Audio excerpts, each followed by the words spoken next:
रुक जाओ। सुखदेव ने अपना घोड़ा रोक लिया। जैसे ही वो पीछे मुड़ा, उसके सामने एक अत्यंत सुंदर स्त्री खड़ी थी। हाय हाय हाय हाय हाय, इतनी सुंदर कन्या तो मैंने अपने जीवन में कभी नहीं देखी। वाह वाह वाह वाह वाह वाह, आखिर ये है कौन? इतना कहकर सुखदेव घोड़े से उतरा और उसके नजदीक आ गया। आपने मुझे क्यों रोका? मेरा नाम यामिनी है। क्या तुम मुझे बता सकते हो कि सुंदर नगर यहाँ से कितनी दूर है? बस यहाँ से 2 कोस का रास्ता और है। आगे चलकर तुम्हें सुंदर नगर की सीमा दिखाई दे जाएगी। अच्छा, वैसे आप ये बताइए, आप इस भयानक जंगल में क्या कर रही हैं? क्या और तुम्हारे साथ कोई और भी है क्या? नहीं, मैं अकेली हूँ। सुखदेव स्वभाव से भोग विलास प्रवृत्ति का व्यक्ति था। उसके मन में वासना के कीड़े रेंगने लगे। वो अपने आप से बोला, है सुनसान जंगल, रात का समय और इतनी सुंदर कन्या, मैं तो इसे किसी भी कीमत पर ऐसे तो नहीं जाने दूंगा। ये सोचते ही सुखदेव ने यामिनी का हाथ पकड़ लिया। मेरा रास्ता छोड़ दो, तुम मुझे जानते नहीं हो।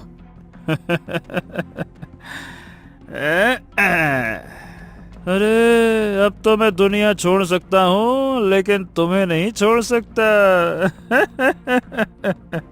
यामिनी ने तुरंत एक फूंक मारी। उसके मुंह से निकला नीला धुआं सुखदेव की नाक में चला गया। सुखदेव का शरीर नीला पड़ने लगा। वो तड़पता हुआ वहीं गिर पड़ा और उसने दम तोड़ दिया। यामिनी मुस्कुराई और आगे बढ़ गई। कुछ कोस चलने के बाद यामिनी को सुंदर नगर की सीमा दिखाई दी। चारों ओर सन्नाटा फैला हुआ था। अगले ही पल यामिनी रंग बिरंगी किरणों में बदलकर एक बूढ़ी स्त्री में परिवर्तित हो गई। अब इस नगर में ठहरने के लिए मुझे एक सराय की आवश्यकता है। कुछ देर बाद यामिनी को एक सराय दिखाई दी।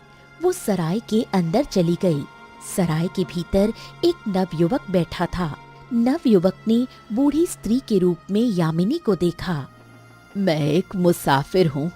मुझे रात गुजारने के लिए एक कमरा चाहिए। नमस्ते।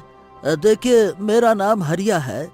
सराय में कमरा मिल जाएगा, लेकिन 1 सिक्के का भुगतान अभी करना होगा। यामिनी ने तुरंत 2 सिक्के निकालकर हरिया को दे दिए। 1 सिक्का किराए का है और 1 सिक्का मैं अपनी ओर से तुम्हें भेंट दे रही हूँ। बस मुझे मेरा कमरा दिखा दो और कमरे में आग जलवा देना। सर्दी बहुत ज्यादा है, कमरा गर्म रहना चाहिए। 2 सिक्के देखकर हरिया खुश हो गया। अच्छा, ठीक है, आप यहाँ बैठिए, मैं थोड़ी देर में व्यवस्था कर देता हूँ। बैठिए बैठिए। कुछ देर बाद हरिया ने कमरे में आग जला दी। कमरा गर्म हो गया। तुम तो बहुत अच्छे नवयुवक मालूम पड़ते हो। सुना है सुंदर नगर बहुत खुशहाल राज्य है। मैंने सुना है कि इस राज्य के राजा सूरज के 3 पुत्र बड़े ही वीर योद्धा हैं। हरिया मुस्कुराने लगा। किसने कहा आपको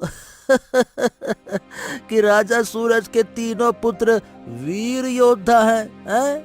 हरिया बोलता चला गया।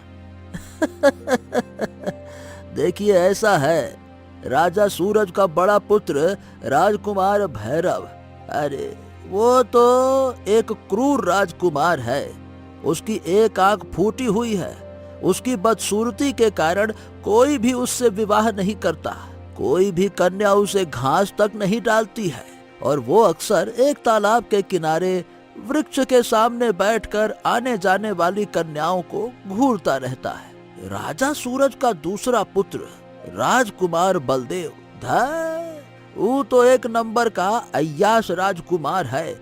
विलासिता में डूबा रहता है, हमेशा शराब के नशे में रहता है, कोठी में पड़ा रहता है और नर्तकियों का शौकीन है तो नृत्य देखता रहता है। हमेशा गाने बजाने में मस्त रहता है। और हाँ, राजा सूरज का तीसरा पुत्र राजकुमार आदित्य, वो है अत्यंत सुंदर और गुणवान। लेकिन हाँ, दोनों भाइयों के रहते मुझे नहीं लगता कि वो कभी राज्य का राजा बन पाएगा। राजा सूरज के बाद ये तीनों भाई आपस में झगड़ कर इस राज्य को समाप्त कर देंगे, देखना। इतना कहकर हरिया वहां से चला गया। हरिया के जाते ही यामिनी की आंखों में चमक आ गई। कल से मैं अपना खेल शुरू करूंगी। कल ये पूरा सुंदर नगर राज्य दहल जाएगा। इतना कहकर यामिनी आंखें बंद करके लेट गई। अगली सुबह यामिनी सराय छोड़कर बाहर आ गई। वो एक वृक्ष के पास पहुंची। रंग बिरंगी किरणों के साथ वो फिर से एक सुंदर स्त्री में बदल गई। इसके बाद यामिनी वहां से आगे बढ़ गई। यामिनी उस तालाब के किनारे जाकर खड़ी हो गई जिसके बारे में हरिया ने बताया था। कुछ देर बाद राजकुमार भैरव अपने रथ पर सवार होकर अकेला वहां पहुंचा। उसकी नजर तालाब के किनारे खड़ी एक सुंदर कन्या पर पड़ी। वो चौंक गया। अरे वाह वाह वाह वाह, ये तो अत्यंत ही सुंदर कन्या है। आखिर इस तालाब के किनारे कर क्या रही है? इतना कहकर राजकुमार भैरव यामिनी के पास गया और उसे घूरने लगा। कौन है आप? मुझे इस तरह क्यों घूर रहे हैं? मैंने अपने जीवन में इतनी सुंदर कन्या कभी नहीं देखी। कौन हो तुम कन्या? मेरा नाम यामिनी है। सच बताऊं तो पहली नजर में ही आप पर मेरा दिल आ गया। क्या आप मुझसे विवाह करेंगे?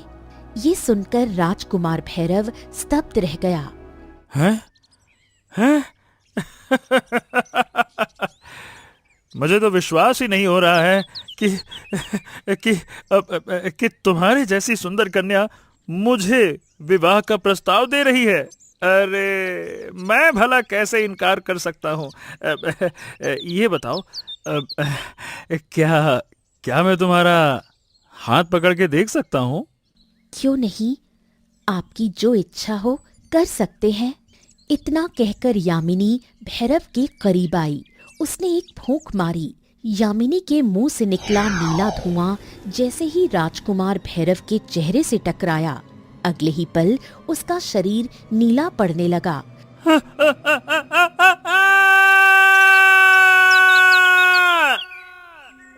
वो चीखता हुआ वहीं गिर पड़ा और दम तोड़ दिया। पहला शिकार हो गया। इतना कहकर यामिनी ने राजकुमार भैरव को उसके रथ में लेटा दिया। उसने घोड़ों को वहां से भगा दिया। कुछ ही देर में रथ तेजी से दौड़ता हुआ नगर की ओर बढ़ने लगा। राजकुमार भैरव रथ में अचेत अवस्था में पड़ा हुआ था। रथ नगर में प्रवेश करते ही एक सैनिक की नजर उस पर पड़ी। अरे ये देखो, ये तो राजकुमार भैरव का रथ है। हाँ, और राजकुमार तो अचेत पड़े हुए हैं। बाप रे! दोनों सैनिक दौड़कर रथ के पास पहुंचे। उन्होंने देखा कि राजकुमार भैरव की मृत्यु हो चुकी थी। वो दोनों राजकुमार की लाश लेकर राजमहल पहुंचे। राजा सूरज ने जैसे ही राजकुमार भैरव का शव देखा, वो फूट फूट कर रो पड़े।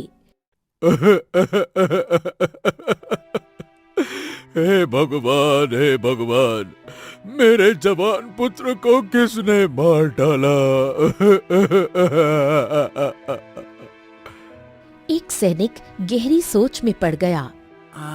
महाराज, राजकुमार का पूरा शरीर नीला पड़ा हुआ है और जब हमने उन्हें देखा तो वो रथ में अचेत अवस्था में पड़े थे और घोड़े अकेले दौड़ रहे थे। लगता है किसी सर्प ने उन्हें मार डाला है महाराज।